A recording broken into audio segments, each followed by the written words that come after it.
ডিসেম্বরের হিমেল সকাল। মাঠের ঘাসে শিশিরের বিন্দু জমেছে, কিন্তু রফিক চাচার ঘরে আগুন নেই, কাঁথা নেই, শুধু কাঁপুনি। হালিমা, কটা বাজে? আজ যদি কাজ না পাই, চাল শেষ। কাঠ ভিজে গেছে রে, ধোঁয়ায় উঠছে, আগুন ধরছে না। মিতা কাঁপছে, ওর জন্য একটা চাদরও নাই। চুপ করো।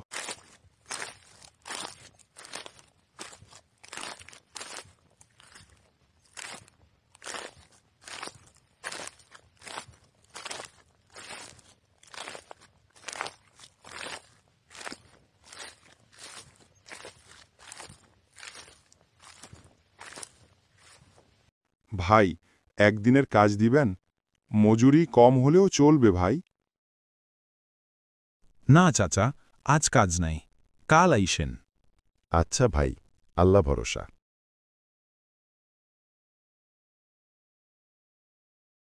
মা, তোমার গায়ে তো ঠান্ডা লাগছে, তুমি নাও চাদরটা। না মা, তুই ছোট, তোর লাগবে, আমি ঠিক আছি। মা, ও মা, আর তো ক্ষুধার জ্বালা সহ্য হচ্ছে না, বাবা তো কাজে গিয়েছে। সত্যি কি বাবা খাবার আনতে পারবে? কাঁদিস না, তোর বাবা সত্যি দেখবি তোর জন্য খাবার নিয়ে আসবে। সূর্য ডুবে যায়, ঠান্ডা বাড়ে। রফিকের হাতে কাজ নেই, পেটে ভাত নেই, তার চোখে শুধু একটাই আশা, আল্লাহর দয়া। ইমাম সাহেব, আল্লাহ কি গরিবদের ভুলে গেছেন নাকি? না ভাই রফিক, আল্লাহ কারও ভুলে যান না। তুমি ধৈর্য ধরো, আল্লাহ দেরি করেন, কিন্তু অন্ধকারে আলো পাঠান। মা, ও মা, কাল রাতে খুব শীত পড়েছিল, সারা রাত ঘুমাতে পারিনি, বসেছিলাম ঠান্ডায়, তার উপর আবার ঘরের ফাঁক দিয়ে বাতাস আসে। তুমি আমাদের লেপ কম্বল ব্যবস্থা করে দাও না, এত শীত যে সহ্য করতে পারছি না। একটু সহ্য কর্মা, বিধাতা নিশ্চয়ই একটা ব্যবস্থা করে দিবে। হায় আল্লাহ, আমু এমন এক হতভাগা বাবা যে মেয়ের জন্য একটা শীতের কাপড়েরও ব্যবস্থা করে দিতে পারি না। ওগো, তুমি এভাবে কেঁদো না, আল্লাহ ঠিক একটা ব্যবস্থা করে দেবে। তুমি ভেঙে পড়ো না, আল্লাহর উপর ভরসা রাখো।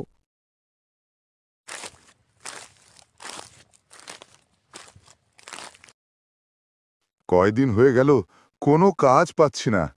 তোমাদের কষ্ট হচ্ছে, আর সহ্য হচ্ছে না। গিন্নি, মেয়েটার শীতে কাঁপছে, আমি বাপ হয়ে কিছুই করতে পারছি না।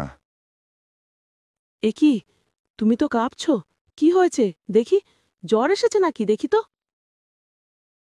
না, আমার কিছু হয়নি। ঠান্ডা পড়েছে তো, আর ঘরের ফাঁক দিয়ে বাতাস আসছে, তাই একটু ঠান্ডা লেগে গেছে।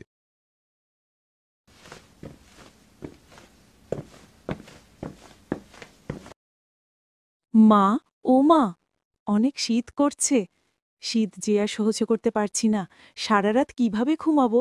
একটা কিছু ব্যবস্থা করে দাও না। হে আল্লাহ, আমার মেয়ে আর স্বামীর কষ্ট যে আর আমিও সহ্য করতে পারছি না, তুমি কি আমাদের কোনো একটা ব্যবস্থা করে দিবে না? গিন্নি, তুমি কি কিছু ঘরকত নিয়ে আসো? আর কারণ জিজ্ঞেস করো না, আগে নিয়ে আসো, তারপর আমি বলছি। আমি নিয়ে আসছি। এই নাও, নিয়ে এসেছি, এখন বলো কি করবে এগুলো দিয়ে।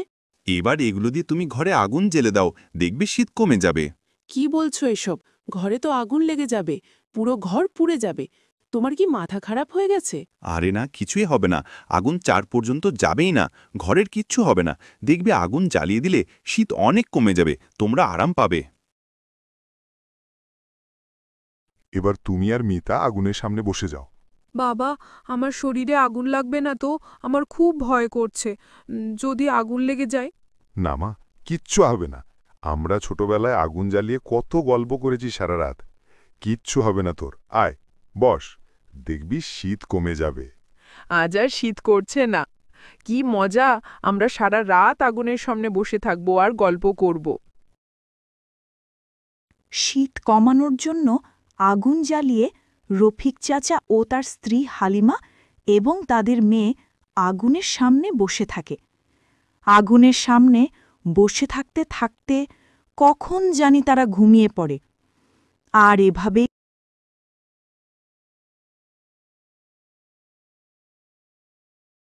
এদিকে শহরে এক তরুণ ছাত্র নাম রুবেল। সে টিভিতে দেখে গ্রামের মানুষ শীতে কাঁপছে। এভাবে চুপচাপ থাকা যায় না। আমার আলমারিতে পুরনো কাপড় আছে, আজই নিয়ে যাচ্ছি গ্রামের ভাইদের কাছে।